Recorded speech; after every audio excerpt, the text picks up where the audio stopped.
हरे कृष्णा, राधे राधे। आप सभी का दिन शुभ और मंगलमय हो। कान्हा जी और राधा रानी की कृपा आप सभी भक्तों पर सदा सर्वदा बना रहे। तो आइए सुनते हैं पुण्य फल देने वाली आज की महात्म्य कथा और साथ ही सुनेंगे भागवत गीता का पाठ भी। प्रिय श्रोताओ, ईश्वर की बनाई हुई इस दुनिया का नियम है, जो कर्म करेगा, मेहनत करेगा, उसी को मीठा फल खाने को मिलेगा। अर्थात स्वर्ग और नर्क आपके हाथ में ही है। मेहनत करें, अच्छे कर्म करें और अपने जीवन को स्वर्ग बनाएं। तो आइए महात्म कथा से पहले एक बहुत ही सुंदर कथा का रसपान करते हैं। एक बुजुर्ग महिला थी जो बहुत ही धर्म कर्म से काम किया करती थी। उसकी जब मृत्यु हुई तो यमराज जी उसकी आत्मा को लेने आए। जब यमराज जी उसकी आत्मा को लेकर जा रहे थे तो महिला ने यमराज से पूछा कि आप मुझे कहाँ ले जाएंगे, स्वर्ग ले जाएंगे या नर्क।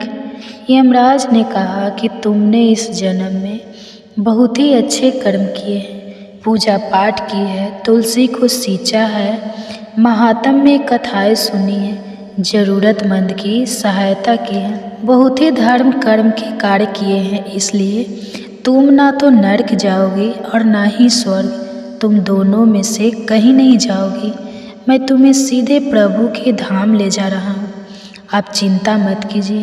फिर बुजुर्ग महिला बड़ी खुश हुई और बोली कि यह बात तो ठीक है, यह तो सब प्रभु की कृपा है कि वे मुझे अपने धाम बुला रहे हैं। लेकिन मेरी आपसे एक विनम्र विनती है। मैंने यहाँ धरती पर सभी से सुना है कि स्वर्ग और नर्क होता है। मैं देखना चाहती हूँ कि स्वर्ग कैसा होता है और नर्क कैसा होता है।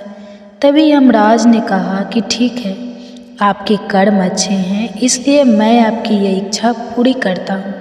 मैं आपको स्वर्ग और नर्क के रास्ते से ले जाते हुए प्रभु के धाम ले जाऊँगा।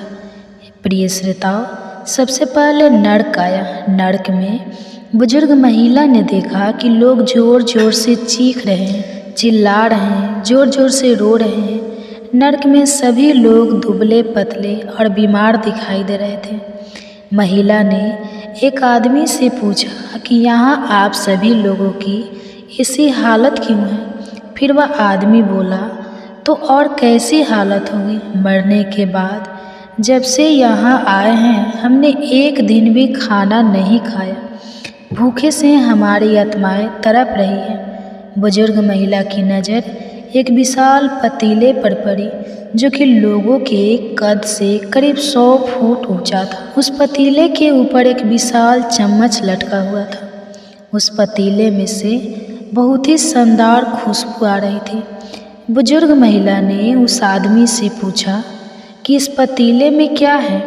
आदमी मायूस होकर बोला कि यहाँ पर बहुत ही स्वादिष्ट खीर से हर समय भरा रहता है। बुजुर्ग महिला ने हैरानी से पूछा, इसमें खीर है तो आप लोग पेट भर के यह खीर खाते क्यों नहीं, भूखे से क्यों तड़प रहे हो। फिर आदमी ने रो रो कर बोला, कैसे खाए, यह पतीला 100 फीट ऊंचा है, हम में से कोई भी उस पतीले तक नहीं पहुंच पाता। बुजुर्ग महिला को उन पर तरस आ गई। सोचने लगी, बेचारे खीर का पतीला होते हुए भी भूख से बेहाल है, शायद ईश्वर ने इन्हें यही दंड दिया होगा। फिर यमराज और बुजुर्ग महिला स्वर्ग के लिए चल पड़े। कुछ दूर चलने पर स्वर्ग आ गया। वहाँ पर बुजुर्ग महिला को सबकी हंसने खिलखिलाने की आवाज़ सुनाई दी। सभी लोग बड़े खुश थे। उनको खुश देखकर बुजुर्ग महिला भी बड़ी खुशी हुई। पर वहाँ स्वर्ग में भी बुजुर्ग महिला की नज़र वैसे ही 100 फुट ऊंचे पतीले पर पड़ी जैसा नर्क में था। उसके ऊपर भी वैसा ही चम्मच लटका हुआ था। बुजुर्ग महिला ने वहाँ उन लोगों से पूछा कि इस पतीले में क्या है। स्वर्ग के लोग बोले कि इसमें बहुत ही स्वादिष्ट खीर है। बुजुर्ग महिला हैरान हो गई। उनसे बोली, पर यह पतीला तो 100 फीट ऊंचा है, आप लोग तो इस तक पहुँच ही नहीं पाते होंगे। उस हिसाब से तो आप लोगों को खाना मिलता ही नहीं होगा, आप लोग भूख से बेहाल होंगे। पर मुझे तो आप सभी इतने खुश लग रहे हैं, ऐसा कैसे? लोग बोले, हम तो सभी लोग इस पतीले में से पेट भर के खीर खाते हैं। फिर महिला बोली, कैसे? पतीला तो बहुत ऊंचा है। लोग बोले, तो क्या हो गया, पतीला ऊंचा है, यहाँ पर कितने सारे पेड़ हैं। ईश्वर ने यह पेड़ पौधे, नदी, झरने हम मनुष्य के उपयोग के लिए ही तो बनाए हैं। हमने इन पेड़ों की लकड़ी ली, उसको काटा, फिर लकड़ियों के टुकड़ों को जोड़ के एक विशाल सीढ़ी का निर्माण किया। उस लकड़ी की सीढ़ी के सहारे हम पतीले तक पहुँचते हैं और सभी मिलकर खीर का आनंद लेते हैं। बुजुर्ग महिला यमराज की तरफ देखने लगी। यमराज मुस्कुराए और बोले कि ईश्वर ने स्वर्ग और नरक मनुष्य के हाथ में ही सौंप रखा। चाहे तो अपने लिए नरक बना ले, चाहे तो अपने लिए स्वर्ग। ईश्वर ने सबको एक समान हालातों में डाला है। उसके लिए उसके सभी बच्चे एक समान हैं। वह किसी से भी भेदभाव नहीं करते।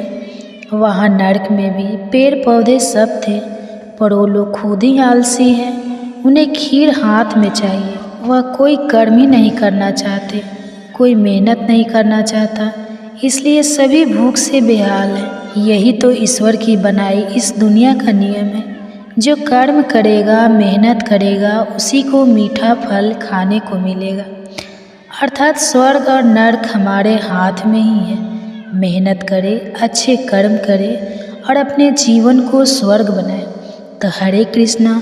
उम्मीद करती हूँ आपको यह कहानी अच्छी लगी होगी। अच्छी लगी हो तो ज़्यादा से ज़्यादा लाइक, शेयर, कमेंट जरूर कीजिएगा। और अगर आपने अभी तक चैनल को सब्सक्राइब नहीं किया है तो कृपया अभी कर लीजिए। तो आइए अब सुनते हैं आज की महात्म्य भागवत गीता का पाठ। भगवान अपने परमात्मा तुम अंतर्यामी होने के बारे में समझाते हैं। ईश्वर ही सभी का बीज है और ईश्वर ही सबकी पूर्णता है, इसके बारे में भी बताते हैं। भगवान अपनी अलग अलग विधियों का वर्णन भी करते हैं। केशव अर्जुन से कहते हैं, पार्थ मेरे और भी श्रेष्ठ वचनों को सुन। तेरे ही भले के लिए मैं तुझे यह सब बता रहा हूँ, क्योंकि तू मेरा प्रिय है और मेरी बातें तुझे समझ भी आ रही है और तू उनमें आनंद भी ले रहा है। मेरे उद्धम या मेरे आदि को ना तो देवगण जानते हैं और ना ही महर्षि, क्योंकि सभी प्रकार से मैं सभी देवताओं और महर्षियों का मूल अधिकरणों को, जो कोई मुझ में अजन्मा, अनादि और सब लोगों के शक्तिशाली स्वामी को जानता है, संसार में वही बहु रहित है और वह सब पापों से मुक्त हो जाता है। मुक्ति, क्षमा, सत्य, मन तथा इंद्रियों ने सुख दुख, जीवन मृत्यु, भव भय, निर्भय, अहिंसा, संतुष्टि, तपस्या, दाल, यह सभी प्राणियों के अलग अलग गुण हैं जो कि मुझे उत्पन्न होते हैं। साधु, महर्षि और चार चोरों मेरे ही प्रकृति के हैं और वह मेरे मन से उत्पन्न हुए हैं और उनसे ही संसार के सभी प्राणियों उत्पन्न हुए हैं। जो मेरे ऐश्वर्य और योग को सही रूप में जान लेता है, वह बिना संदेह है उस अविचल योग द्वारा मेरे ही साथ जुड़ जाता है। मैं सभी वस्तुओं का उत्पन्न स्थान हूँ, मुझे सारी सृष्टि चलती है। इस बात को जानते हुए ज्ञानी लोग पूर्ण विश्वास से मेरी उपासना करते हैं। उनके विचार मुझ में स्थिर हो जाते हैं। उनके जीवन पूरी तरह मेरी सेवा के लिए मुझे खुद समर्पित हो जाते हैं। एक दूसरे को ज्ञान देते हुए और हमेशा मेरे विषय में बातचीत करते हुए वह संतुष्ट रहते हैं और मुझ में ही आनंद अनुभव करते हैं। जो लोग लगातार इस प्रकार मेरी उपासना करते हैं और प्रेम पूर्वक मेरी मन चिन्ह में लगे रहते हैं, तो मैं उन्हें बुद्धि की एकाग्रता और ज्ञान प्राप्त करता हूँ। उन पर कृपा और दया करके उनकी बुद्धि और हृदय में स्थिर होकर मैं ज्ञान के दैत प्रकार से उनके ज्ञान रूपी अंधकार को नष्ट कर देता हूँ। यह सब सुनकर अर्जुन के सबसे कहते हैं, आप परम ब्रह्मा हैं। हे केशव, आप ही परम धाम हैं और पवित्र करने वाले परम सत्य हैं। आप भी सबसे प्रथम देवता हो। आप अजन्म और सर्वव्यापी हो। सभी महर्षियों ने आपके बारे में यही कहा है और आपने स्वयं ही मुझे यह बताया है। जो कुछ भी आप कहते हो इसको मैं पूरी तरह से सत्य मानता हूँ। सभी प्राणियों के मूल, सभी प्राणियों के स्वामी, देवों के भी देव, सारे संसार के स्वामी केवल आप ही हैं। अपने द्वारा अपने आप को जानते हो। आप मुझे अपने सभी दिव्य और अपनी अपनी अलग विभूतियों के बारे में विस्तार से बताइए। परम योगी, मैं लगातार ध्यान करता हुआ तुझे कैसे जान सकता हूँ? मैं तुम्हारे किन किन विभिन्न और अलग अलग रूपों में तुम्हारा ध्यान करूँ? विस्तार से अपनी योग शिक्षा की उन विभूतियों का वर्णन करो, क्योंकि मैं आपके अमृत वचनों को सुनकर इतना ही नहीं हो रहा हूँ। मेरा मन चाहता है कि मैं आपके अमृत जैसे वचन सुनता ही जाऊँ। तब भगवान अर्जुन के इस निवेदन पर है, अपनी अलग अलग विभूतियों का वर्णन करते हुए कहते हैं, पार्थ, मैं तुझे अपने दिव्य रूप बताऊंगा, लेकिन मैं तुझे केवल अपने प्रमुख रूप में बताऊंगा, क्योंकि विस्तार का तो कोई अंत ही नहीं है। मैं ही सभी प्राणियों के हृदय में स्थित आत्मा हूँ। मैं सभी वस्तुओं का आरंभ, मध्य, तुरंत हूँ। आदित्य मैं विष्णु प्रकाश हुए दमकता हुआ सूर्य हूँ। नक्षत्रों में बस चंद्रमा हो, वेदों में साम वेद हूँ, देवताओं में मैं इंदौर हूँ, इंद्रियों में मेवरन हूँ और प्राणियों में चेतना हूँ। रुद्रों में मैं शंकर हूँ, यक्षों और राक्षसों में कुबेर हूँ, वासियों में मैं अग्नि हूँ, जलाशय में मैं समुद्र हूँ, वानियों में मैं दिव्य अक्षर ओम हूँ और अचल वस्तुओं में मैं हिमालय हूँ। वृक्षों में मैं पीपल, देव में मैं नारद हूँ, हाथियों में मैं ऐरावत हूँ, मनुष्यों में मैं राजा हूँ, शास्त्रों में मैं व्रज हूँ, दायरों में मैं कामधेनु हूँ, सर्पों में मैं वासुकी नाग हूँ, शेष नाग नियम और व्यवस्था का पालन करने वालों में मैं, या मोह जातियों में मैं प्रहलाद हूँ, पशुओं में मैं पशु राजसी हूँ, पक्षियों में गुरूर, पवित्र करने वालों में वायु, शस्त्रधारियों में राम, मछलियों में मगरमच्छ, नदियों में गंगा, विद्याओं में अध्यात्म विद्या हूँ, वाद विवाद करने वाले में मैं सर्तक हूँ। मैं ही स्वास्थ्य कुलों में भी सभी वस्तुओं को निगल जाने वाली मृत्यु हूँ। मैं ही भविष्य में उद्गम होने वाले सभी वस्तुओं का उद्गम हूँ। ऋतु में मैं बसंत ऋतु हूँ, बलवान लोगों का मैं बल हूँ, निश्चय करने वालों का विनिश्चय हूँ, अच्छे लोगों की मैं अच्छाई हूँ, पांडवों में मैं अर्जुन हूँ, मुनियों में मैं व्यासो हूँ, विचार को मैं मिश्क शुक्राचार्य हूँ, दमन करने वालों में मैं ढूढ़ू, विजय जाने वालों में मैं नीति हूँ, और मन में मैं मौन हूँ, और ज्ञानियों में मैं ज्ञान हूँ। सभी वस्तुओं के उत्पन्न होने का कारण मैं ही हूँ। इस सृष्टि में ऐसी कोई भी वस्तु नहीं है जो मेरे बिना रह सकते। पार्थ, मेरी दिव्य विभूतियों का तो कोई अंत ही नहीं है। जो कुछ भी मैंने तुझे बताया है वह तो मेरी असीम महिमा का केवल एक छोटा सा ही अंश है, केवल संकेत मात्र ही है। यह जो सारा ऐश्वर्य, सौंदर्य और तेज है, समझ ले वह सब मेरे ही तेज के छोटे से अंश युक्त बन हुआ है। लेकिन पार्थ, तुझे इस ज्ञान की क्या आवश्यकता है? तू बस इतना ही जान ले कि मैं सारे विश्व को अपने जनता से अंश मात्र से ही, अपने एक बहुत ही छोटे हिस्से से ही इसमें व्याप्त होकर इसे संभाले रहता हूँ। इसी के साथ भागवत गीता का 10वां अध्याय खत्म होता है। बाकी के अध्याय भी आपको जल्दी चैनल पर देखने को मिलेंगे। इसके लिए चैनल सब्सक्राइब जरूर करें ताकि अगले अध्याय आपसे कभी मिस ना हो। और यदि आपका भी बहुत समय बाद ये वीडियो देख रहे हैं तो बाकी के अध्याय हमारे चैनल की भगवत गीता प्लेलिस्ट में मिल जाएंगे। और कमेंट्स में आपको हमारे द्वारा किया गया यह यत्न कैसा लगा यह ज़रूर बताएं। तो मैं मिलूँगी आपको अगले अध्याय में। 9वां अध्याय। भागवत गीता पाठ के 9वें अध्याय में भगवान श्री कृष्ण सबसे बड़े रहस्य के बारे में बताते हैं। वह बताते हैं कि परमेश्वर की भक्ति का बहुत ही बड़ा फल है और अन्य सभी की भक्ति के छोटे फल होते हैं। भगवान भक्ति और भक्ति के परिणाम के बारे में भी बताते हैं और साथ ही यह भी बताते हैं यदि कोई दुराचारी भी भागवत भक्त बन जाए तो वह भीतर जाता है। केवल अर्जुन से कहते हैं, सुन पार्थ, क्योंकि तुम दोस्त रहित हो, इसलिए मैं तुम्हें विज्ञान सहित ज्ञान का वह गहरा रहस्य बताता हूँ जिसे जान लेने के बाद इस कष्ट भरे संसार से मुक्त हो जाएगा। यह ज्ञान अनश्वर है, यह ज्ञान सबसे बड़ा ज्ञान है, यह ज्ञान ही सबसे बड़ा रहस्य है, यह सबसे अधिक पवित्र है।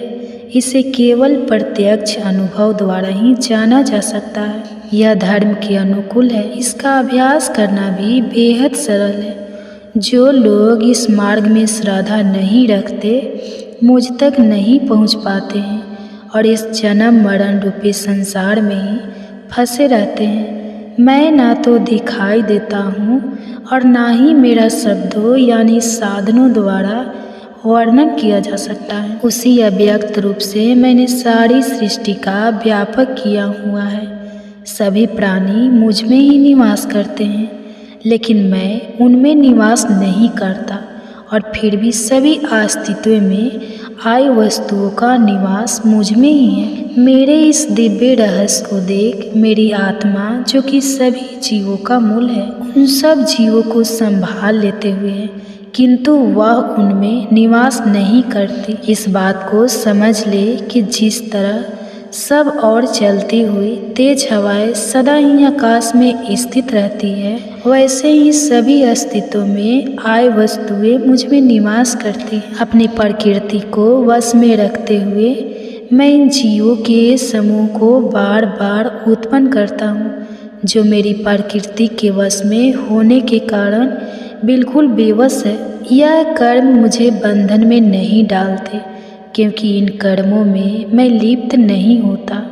यह कर्मों से मैं व्यापक नहीं होता, इन सब से आंसू ही रहता हूँ। मेरी देख रेख में ही यह प्रकृति सब वस्तुओं को जन्म देती है और इससे ही संसार का चक्र घूमता रहता है। अज्ञानी लोग जब मैं मानव शरीर धारण किए हुए होता हूँ तब वह मेरी अवहेलना करते हैं, क्योंकि वह मेरी स्वीट रूपाली प्रकृति को नहीं जानते, जो कि सदा पैदा हुए वस्तुओं की स्वामी है। जो लोग राक्षसों और असुरों के स्वभाव को धारण करते हैं, उनकी ऊंची ऊंची इच्छाएं व्यस्त रहती हैं, उनका ज्ञान व्यर्थ रहता है और वह विवेक ही नहीं हो जाते हैं। वह महात्मा लोग जो मोह से मुक्त हो गए हैं, जो दिव्य प्रकृति में निवास करते हैं, वह मुझे ही सब पैदा हुई वस्तु, सब अस्तित्व में आए वस्तुएं का अनश्वर मोह समझकर एक ही भाव से मेरी उपासना करते हैं, हमेशा मेरा ही गुणगान करते हैं। मुझे पाने के लिए लगातार प्रयास करते हुए और अपने पक्के इरादों पर स्थित रहते हुए, उन पर मजबूती से टिके हुए, श्रद्धा से मुझे प्रणाम करते हुए, योग में लगे हुए मेरी उपासना करते हैं। अन्य लोग ज्ञान में यज्ञ करते हुए मेरी उपासना करते हैं। वह मुझे एक रूप वाला और अनेक रूप वाला और सभी दिशाओं की ओर मुख किए हुए जानकर अनेक प्रकार के तथा पूर्ण विश्वास से मेरी उपासना करते हैं। मैं ही कर्म कांड हूँ, मैं यज्ञ हूँ, मैं ही पितरों के लिए पिंडदान, मैं ही औषधि हूँ, मैं ही मंत्री हूँ, मैं ही गलत हूँ, मैं ही अग्नि हूँ, मैं ही आहुति हूँ, मैं इस संसार का पिता और माता हूँ, मैं ही आश्रित आता हूँ और मैं ही ज्ञान का लक्ष्य हूँ, मैं ही पवित्र करने वाला हूँ और मैं ही ओम ध्वनि, मैं ही वेद हूँ, मैं लकी हूँ, मैं ही पालन करता हूँ, मैं ही स्वामी हूँ।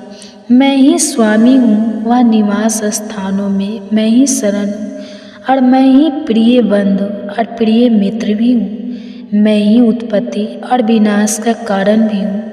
मैं ही विश्राम का स्थान हूँ और मैं ही अनश्वर बीजी हूँ।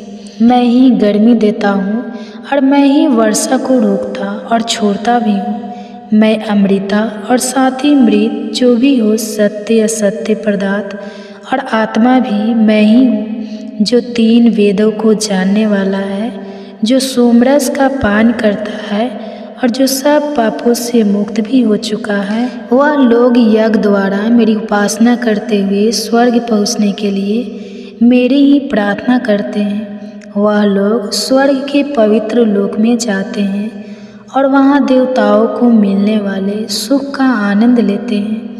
उस विशाल और भव्य स्वर्ग लोक का आनंद भोगने के बाद जब उनका पुण्य समाप्त हो जाता है, तब वह फिर इस संसार में वापस लौट आते हैं। इस तरह शास्त्रों में बताए धर्म का पालन करते हुए और सुख भोगने की इच्छा रखते हुए वह जन्म मरण के आंगन को प्राप्त करते।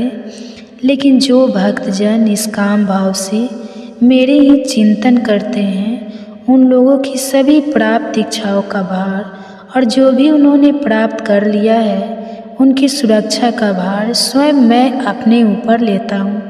उनके जीवन की सभी इच्छाओं को मैं स्वयं पूरा करता हूँ।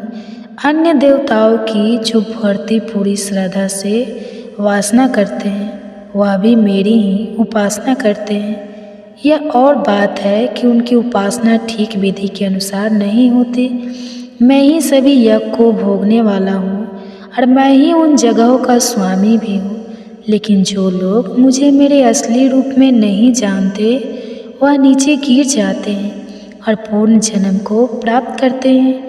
देवताओं के उपासक देवताओं को प्राप्त करते हैं, अस्त्रों के उपासक पितरों को प्राप्त करते हैं, और जो मेरी उपासना करते हैं वह मुझे को प्राप्त करते हैं। जो कोई मुझे प्रेम और श्रद्धा से पत्र, फूल, फल या केवल ही चढ़ाता है, उसके प्रेम और श्रद्धा पूर्वक श्रद्धा से दिए गए उस पार को मैं खुशी से प्राप्त करता हूँ। जो कुछ तू करता है, जो कुछ तू खाता है और जो कुछ तू यज्ञ करता है, जो कुछ तू दान देता है या जो भी तू तपस्या करता है, उन सभी को तुम मुझे दिए जा रहा। पाठ समझकर करता जा।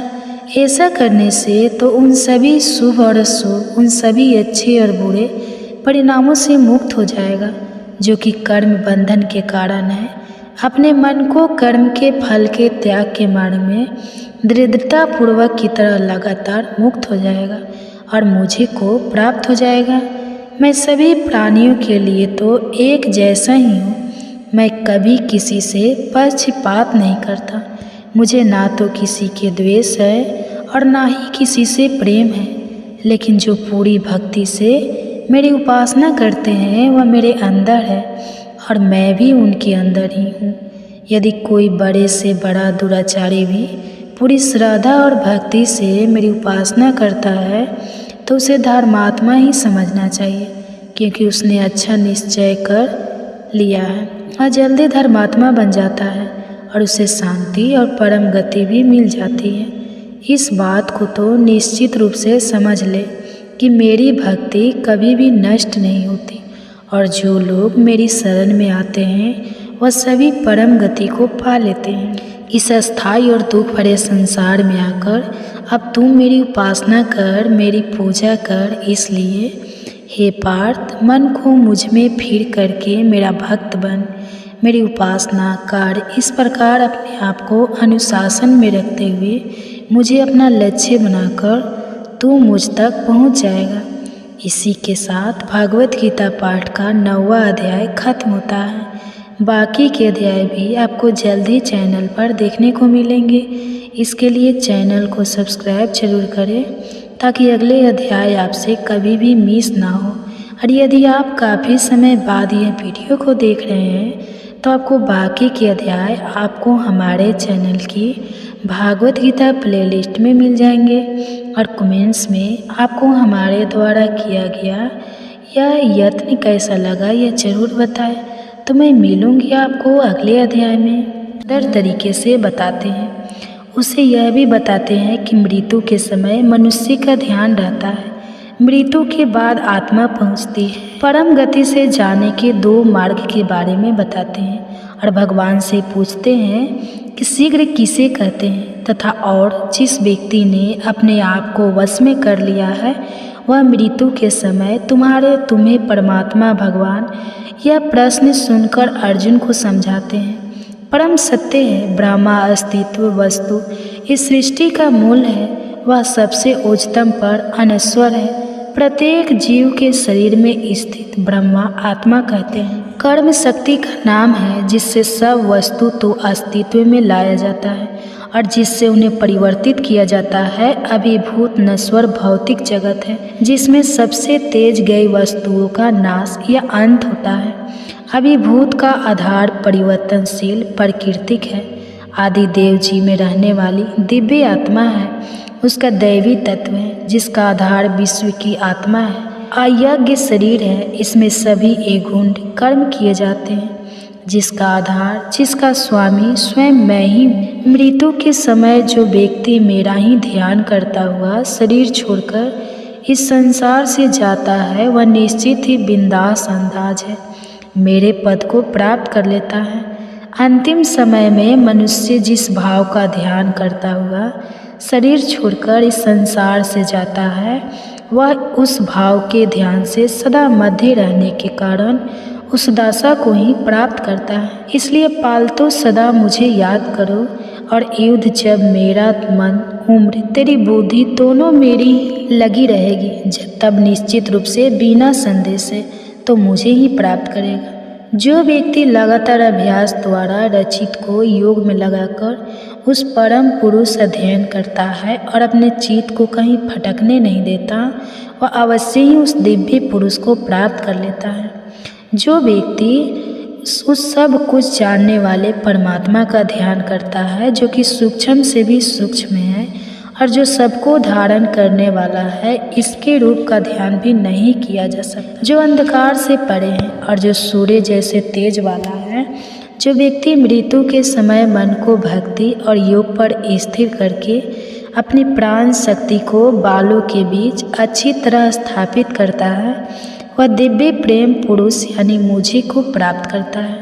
शरीर के सभी द्वारों के संयम में रखकर मन को हृदय में रोककर प्राण शक्ति को मस्तक में स्थिर करके और योग द्वारा एकाग्र होकर जो अक्षर ओम जो कि ब्रह्मा ही है उसका उच्चारण करता हुआ मुझे भगवान को याद करता हुआ अपने शरीर को छोड़कर इस संसार से जाता है वह परम गति को प्राप्त कर लेता है। जो मनुष्य किसी भी वस्तु का ध्यान न करता हुआ लगातार मुझे याद करता रहता है वह अनुशासित योगी मुझे आसानी से अब कर लेता है। मुझ तक पहुँचने के बाद उस योगी को परम गति मिल जाती है और इसलिए उसे इस अस्थायी और दुख भरे संसार में फिर कभी जन्म नहीं लेना पड़ता। नीचे लोक से ब्रह्मलोक तक सभी लोग ऐसे ही हैं जिन्हें फिर जन्म लेना पड़ता है, लेकिन उस तक पहुंचने के बाद इसी को फिर से जन्म नहीं लेना पड़ता। जो लोग इस बात को जान लेते हैं कि ब्रह्मा का एक दिन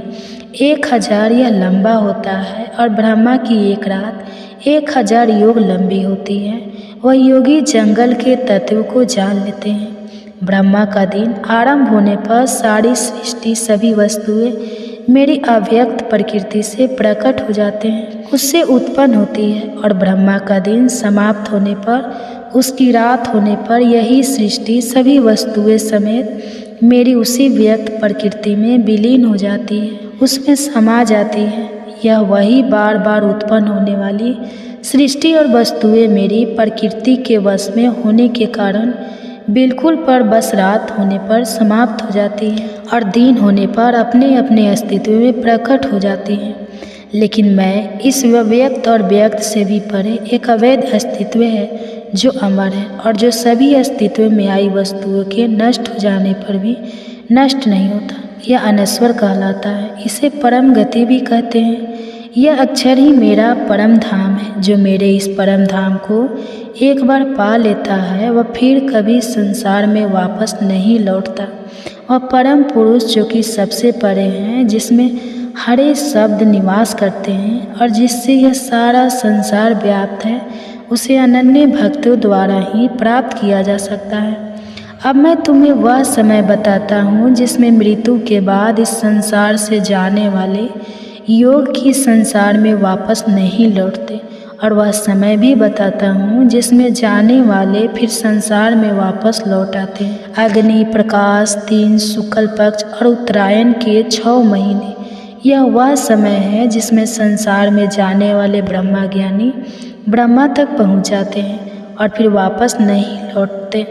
अंधकार रात्रि कृष्ण पक्ष और दहिनायायन के 6 महीने, यह वह समय है जिसमें से कैसे जाने वाले चंद्रमा की ज्योति को प्राप्त करके संसार में वापस लौट आते हैं। मृत्यु के बाद संसार से जाने के केवल 2 ही मार्ग हैं, प्रकाश में और अंधकार में। एक से जाने वाला संसार में वापस नहीं लौटता, जबकि दूसरे से जाने वाला संसार में वापस लौट आता है। जो योगी इस दोनों मार्गों को जान लेते हैं वह फिर कभी किसी भ्रम में नहीं पड़ते, इसीलिए फालतू योग में जुटा रहा है। यह सब जान लेने के बाद योगी वेदों के अध्ययन, यज्ञ, तप और दान के पुण्य से मिलने वाले फलों के भी परे पहुंच जाता है और सनातन परम पद को पा लेता है। इसी के साथ भागवत गीता का 8वां अध्याय खत्म होता है। बाकी के अध्याय भी आपको जल्दी चैनल पर देखने को मिलेंगे। इसके लिए चैनल को सब्सक्राइब जरूर करें ताकि अगले अध्याय आपसे कभी भी मिस ना हो। और यदि आपका भी समय बाद इस वीडियो देख रहे हैं तो बाकी के अध्याय आपको हमारे चैनल के भक्ति प्लेलिस्ट में मिल जाएंगे, और कमेंट्स में आपको हमारे द्वारा किया गया यह यत्न कैसा लगा यह जरूर बताएं। तो मैं मिलूँगा आपको अगले अध्याय में। गीता पाठ का 7वां अध्याय। भागवत गीता पाठ के 7वें अध्याय में केशव प्राकृतिक और आत्मा के बारे में बड़े ही सहजमय तरीके से बताते हैं। ईश्वर की ही 2 प्राकृतिक निम्न और उच्चतर के बारे में भी बताते हैं।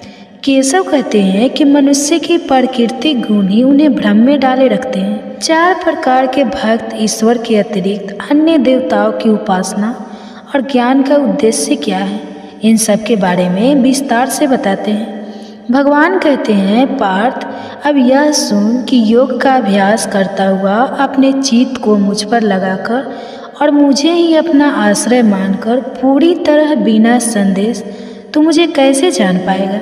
यह सारा तत्व ज्ञान मैं तुझे विस्तार सहित बताऊंगा। यह सब जान लेने के बाद तुझे और कुछ जानने को बाकी नहीं रहेगा। हजारों मनुष्यों में कोई एक ही इस योग की सिद्धि के लिए प्रयास करता है, और जो लोग प्रयास करते हैं और सिद्धि भी पा लेते हैं उनमें से भी बड़ी मुश्किल से कोई एक ही मुझे सच्चे रूप में जान पाता है। मेरी 2 प्रकृतियाँ हैं। एक है निम्न भौतिक प्रकृति जो इन 8 रूपों में बटी हुई है, पृथ्वी, जल, वायु, अग्नि, आकाश, मंद, बुद्धि और अहंकार। और दूसरी है मेरी उच्च सूक्ष्म प्रकृति जो ही जीव रूप आत्मा, जिससे यह सारा संसार धारण किया जाता है। इस बात को तो अच्छी तरह समझ ले कि सभी प्राणियों का जन्म इन दोनों प्रकृतियों के मेल से ही हुआ है, और मैं ही इस सारे संसार का मूल हूँ और मैं ही इस संसार का विनाशी भी हूँ। ऐसी कोई भी वस्तु नहीं है जो मुझसे उच्चतर है, जो मुझसे ऊपर है। ऐसा कोई भी सत्य नहीं है जो मुझसे बड़ा हो। मैं ही वह सूत्र हूँ जिसमें सारा संसार पिरोया रहता है। जैसे माला के मोती धागे में पिरोए रहते हैं, वैसे ही सारा संसार मुझ में पिरोया हुआ है।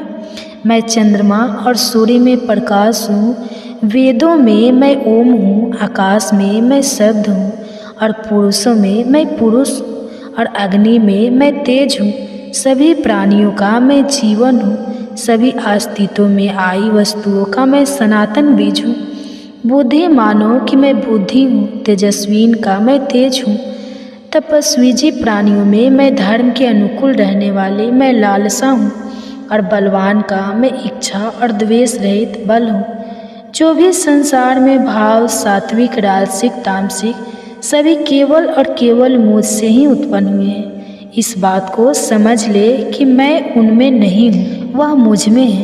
प्रकृति के इन तीनों भावों, इन तीनों गुणों के कारण भ्रम में पड़ा हुआ यह सारा संसार मुझे गुणों से भी परे अविनाशी को पहचान नहीं पाता, क्योंकि मैं तो इन सब से कहीं ऊपर हूँ।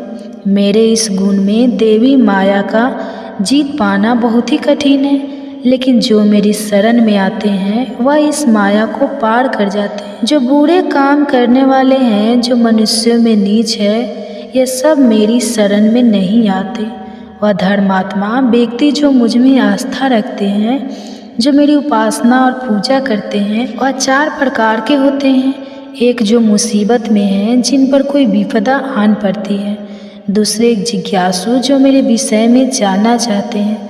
तीसरे धन दौलत और संतान आदि पाने के इच्छुक जो कि मेरे कुछ ना कुछ मांगना चाहते हैं। और चौथे हैं ज्ञानी, जिन्होंने सत्य को जान लिया है। इन सब में ज्ञानी सबसे अच्छे हैं, क्योंकि वह सत्य को जानते हैं। वह ब्रह्मा के साथ जुड़े रहते हैं और उसकी भक्ति भी पक्की होती है। ज्ञानी को तो मैं बेहद प्रिय हूँ और ज्ञानी भी मुझे अत्यंत ही प्रिय है। वैसे मेरे में आस्था रखने वाले, मेरी पूजा उपासना करने वाले, मेरे चारों प्रकार के भक्त मुझे अच्छे हैं। लेकिन ज्ञानी को तो मैं ही समझता हूँ, उसे तो मैं अपना ही अंश मानता हूँ, क्योंकि पूरी तरह अपने आप को योग में लगाकर वह केवल मुझ में स्थित होकर मेरे साथ एक हो जाते हैं। वह उस अवस्था को पा लेते हैं जो मानव जीवन में सबसे ऊंचा है। बहुत से जन्मों के बाद जो ज्ञानी यह समझ लेते हैं कि जो कुछ भी है वह वासुदेव ही है, जो कुछ है वह ईश्वर ही है, तब यह जानकर मुझे प्राप्त कर लेते हैं। ऐसे महात्मा बहुत ही दुर्लभ होते हैं। लेकिन जिन लोगों के मन लालसाओं में फंसे हुए हैं, वह उन्हीं लालसाओं की पूर्ति के लिए अलग अलग देवताओं की अलग अलग विधि विधान से पूजा करते हैं। जो भक्त जिस भी रूप की उपासना करना चाहते हैं, उस रूप में मैं उनकी श्रद्धा को अटल कर देता हूँ। उस श्रद्धा से भरा होकर वह भी उसी की आराधना करना चाहते हैं और उसी से ही वह अपने मन चाहे फल पाते हैं। जबकि वास्तव में फल तो मैं ही देता हूँ, लेकिन इन अल्प बुद्धि वाले लोगों को मिलने वाले ऐसे फल तो अस्थायी और नश्वान होते हैं। देवताओं की उपासना करने वाले देवताओं को पाते हैं और मेरी उपासना करने वाले मेरे भक्त अंत में मुझे ही प्राप्त करते हैं। जो लोग मेरे नाम बदलने वाले मेरे श्रेष्ठ रूप को नहीं जानते, वह लोग तो बुद्धिहीन होते हैं। वह मुझे अव्यक्त को देवताओं के रूप में अन्य रूपों में व्यक्त हुआ मानते हैं। अपने ही योग माया में छुपा हुआ कारण मैं सबके सामने प्रकट नहीं होता। यह मूढ़ जगत मुझ अजन्म, मुझ अविनाशी को जान नहीं पाता, लेकिन मैं सब कुछ जानता हूँ और मैं सब कुछ जानता हूँ। मैं उस सब को जानता हूँ जो कि अतीत में हो चुका है और जो वर्तमान में इस समय हो रहा है और जो भविष्य में होने वाला है। लेकिन मुझे कोई नहीं जानता। सभी प्राणी इच्छा और द्वेष से उत्पन्न सुख और दुख, लाभ और हानि, उन दुविधाओं के वश में होने के कारण भ्रम और अज्ञानता में फंसे हुए हैं। लेकिन जिन लोगों के पूर्व जन्मों और इस जन्म के पुण्य से सारे पाप नष्ट हो गए हैं, वह सब इस दुविधा के भ्रम से मुक्त होकर अपने व्रतों में स्थित रहते हुए मेरी उपासना करते हैं। वह लोग जो मुझ में शरण लेते हैं और जो जीवन मरण के चक्कर से मुक्ति पाने के लिए प्रयास करते रहते हैं, वह संपूर्ण ब्रह्मा को, संपूर्ण आत्मा को और कर्म के बंधन में सब बातों को जान लेते हैं। वह लोग जो कि मुझे इस रूप में जानते हैं कि मैं ही वह एक हूँ जो इस भौतिक जगत का, सभी देवताओं का, सभी यज्ञों का नियम और नियंत्रक हूँ। वह लोग योग में अपने चित्त को लीन करके मृत्यु के कठिन समय में भी मेरा ज्ञान बनाए रखते हैं। इसी के साथ भागवत गीता का 7वां अध्याय समाप्त होता है। बाकी के अध्याय भी आपको जल्द ही चैनल पर देखने को मिलेंगे। इसके लिए चैनल को सब्सक्राइब जरूर करें ताकि अगले अध्याय आपसे कभी भी मिस ना हो। और यदि आप काफ़ी समय बाद यह वीडियो देख रहे हैं तो बाकी के अध्याय आपको हमारे चैनल की भागवत गीता प्लेलिस्ट में मिल जाएंगे। और कमेंट्स में आपको हमारे द्वारा किया गया यह यत्न कैसा लगा यह ज़रूर बताएं। तो मैं मिलूँगी आपको अगले अध्याय में। भगवान शरीर और मन के निरंतर जागरूक रहने की आवश्यकता के बारे में बताते हैं। आत्म उद्धार ध्यान योग के उपाय। ध्यान योगी के लक्षण मन की चंचलता का प्रशिक्षण और उसी मन को वश में करने के उपाय के बारे में भी बताते हैं। श्री कृष्ण अर्जुन से कहते हैं, जो मनुष्य कर्म के फल की इच्छा ना रखते हुए अपने नियत कर्तव्य और अपने कर्म को करता रहता है, जो कि उसे करना ही चाहिए, वही योगी है, वही सन्यासी है। वह सन्यासी नहीं है जो यज्ञ करना बंद करते हैं और कोई भी कर्म ना करे। लेकिन भारत तो अनुशासित कर्म ही सन्यास समझ और यह भी जान ले कि कोई भी व्यक्ति अपने स्वार्थ, अपनी सभी इच्छाओं और अपने कर्मों के फल को त्यागे बिना योगी नहीं बन सकता। जो मुनि योग तक पहुंचना चाहता है, उसके लिए निष्काम कर्म को साधन बताया गया है। जब वो योग तक पहुंच जाता है, तब वहाँ उस योग में टिके रहने चाहिए और वहाँ से आगे बढ़ने के लिए शांति और स्थिरता कुछ साधन बताया गया है। जब मनुष्य इंद्रियों के विषय में या कर्मों में लिप्त होकर उसमें नहीं उलझता और जब मैं अपनी सभी इच्छाओं को त्याग देता है, तब कहा जाता है कि उसने योग को पा लिया है, तब हे योगी कहलाता है। मनुष्य को अपना उद्धार स्वयं ही करना चाहिए और उसे अपना उद्धार स्वयं ही करना होगा। वह मन के द्वारा अपने आप को ऊपर उठाए और अपने मन को कभी नीचे ना गिरने दे, क्योंकि मनुष्य का मन ही उसका शत्रु है और यही मन उसका मित्र भी है। जिस